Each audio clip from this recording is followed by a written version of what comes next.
at that point, I knew that I wanted to join the service. I always had this tickle. My grandfather was in World War II, and my dad was in Vietnam, and I knew that I wanted to be in the service. But that really, kind of started me really seriously thinking that down the line I would join the military. And he actually wrote one of my letters of recommendation to go to flight school, because I joined straight in to flight school I did 2 years in college, and they call it high school to flight school, but I did 2 years in college, and then I went straight into the military to become a pilot.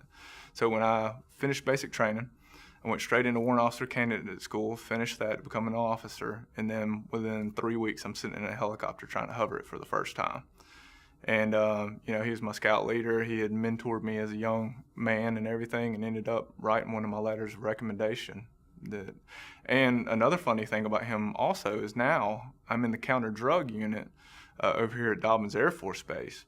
And he was the colonel. He was the guy in charge of the unit that I'm now a part of. And so everybody talks about him.